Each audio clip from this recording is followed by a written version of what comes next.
चाहता हूं कि आप हम सबको आसन पर चला लें। आज ये सौभाग्य की बात है, ममता चैरिटी ट्रस्ट का ये बड़ा सौभाग्य है कि आज हमारे बीच में अतिथि कौन है। युवाओं के प्रेरणा स्रोत है और एक एक युवाओं की चिंता करने वाले उत्तर प्रदेश में ऐसे प्रदेश के उपाध्यक्ष, भारतीय जनता पार्टी के और नोएडा के विधायक आज हमारे बीच में पंकज सिंह जी है। सच में, और वो बात मैं आज जरूर बताना चाहता हूं, एक गरीब व्यक्ति था, उसे एक इंजीनियरिंग कॉलेज में पढ़ना था और उसका एडमिशन नहीं हो रहा था। मैंने पंकज भैया को फोन किया कि भैया अगर इस परिवार में इस बच्चे को पढ़ लेगा तो इसका पूरा परिवार खड़ा हो जाएगा। भैया ने कहा तुरंत भेजो।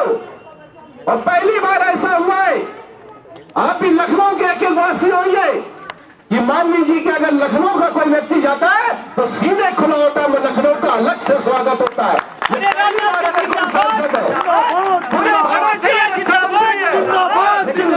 वो सांसद है, एक एक व्यक्ति की चिंता करते हैं। जब उस व्यक्ति के लिए मैंने बच्चे के लिए कहा, भैया ने नोएडा से बुलाया और उस बच्चे का इंजीनियर में एडमिशन कराने का काम अगर किसी ने किया, वैसे पंकज जी ने किया।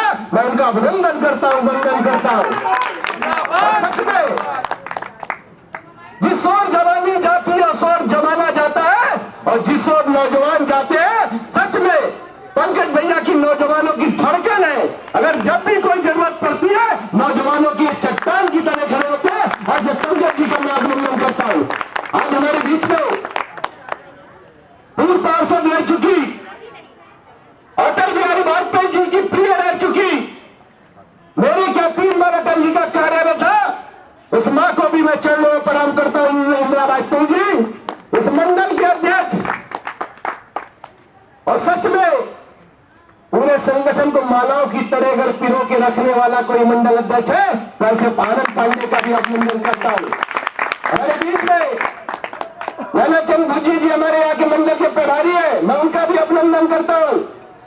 प्रशांत शुक्ला जी, मिथुन यादव जी, अशोक शर्मा जी, शुभम गुप्ता जी, राहुल कुशवाहा जी, सूरपाल जी, ममता चैरिटी ट्रस्ट के सभी सदस्य, त्रिवेंद्र जी बैठे, सभी लोग। मैंने क्यों ममता चैरिटी ट्रस्ट बनाया, मैं इसके बारे में थोड़ा बताना चाहता हूं। एक दिन मैं ममता चैरिटी ट्रस्ट में, नवरात्र का दिन था, मैं अष्टमी का हवन करके उठा 2 अप्रैल को।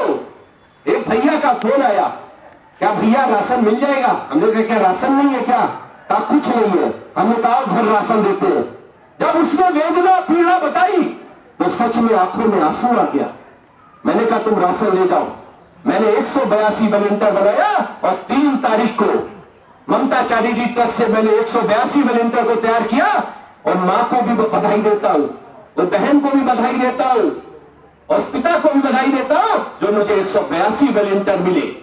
सच में कोरोना था, सबको डर लग रहा था कि हम लोग काम करेंगे। जब पहले दिन मैं हड्डी खेड़ा पहुंचा, एक 4 साल का लड़का, एक 8 साल का लड़का सजनिया चूस रहा था नमक डाल के, उसके क्या घर में राशन नहीं था। मैंने कहा अगर कोरोना हो जाएगा तो हो जाएगा, मर जाएंगे, लेकिन लखनऊ में ममता चैरिटी ट्रस्ट किसी को भूखा रहने नहीं देगी। ये मैंने संकल्प उस दिन किया। एक फोन आया सुरेश पासी का, उसने कहा भैया क्या मुझे इलेक्ट्रोजीन का पैसा मिल जाएगा? मैंने कितना पैसा चाहिए? उसने कहा 190 रुपए मेरे पास है, मुझे 300 रुपए चाहिए। हमने उसको 500 रुपए दे दिया। 2 घंटे बाद लौट के आया, उसने 200 रुपए वापस कर दिया। हमने कहा क्यों? कहा नहीं भैया, एक पैर से विकलांग था, ऑटो चलाता था, और उसके बच्चे को जब उसने इलेक्ट्रोजीन घर लेके गया, उसने कहा सारी दुआ अगर किसी को लगना तो ममता चैरिटी ट्रस्ट को लग जाए। आज मेरा बच्चा रात भर सोया है दूध पी के। अगर मैंने ये काम किया, आज मैं कंबल वितरण कर रहा हूं, ये मेरी मां है, ये मेरी बहन है, ये मेरे भाई है, ये मैं एहसान ममता चैरिटी ट्रस्ट पे नहीं कर रहा। ये कंबल देके मैं कोई एहसान नहीं कर रहा हूं। अगर उनको जरूरतमंद है, ये मेरा कर्तव्य है कि मेरे माँ, मेरे बहन, अगर मेरे भाई को कंबल की जरूरत है तो ममता चैरिटी ट्रस्ट आपको कंबल देगी और निश्चित देगी। कल रात में भी गया था, मैं वहां की कंबल रात चल रहा हूँ, कंबल उड़ा रहा हूँ।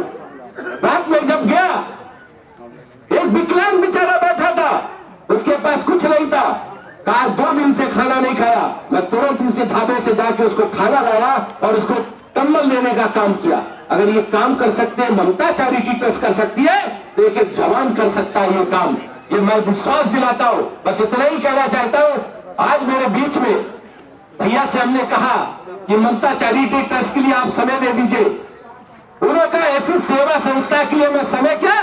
आज बहुत कार्यक्रम था भैया का, मैं देख रहा था नोएडा के किसान बैठे थे और कोई छोटे मोटे किसान नहीं बैठे थे, पूरे देश की राजनीति तय करने वाले किसान बैठे थे और उनको छोड़ के आज मेरे बीच में आए। मैं उनका अभिनंदन करता हूं, उनकी चरणों में सर झुकाकर नमन करता हूं। अपनी बारी को बुलंद देते हुए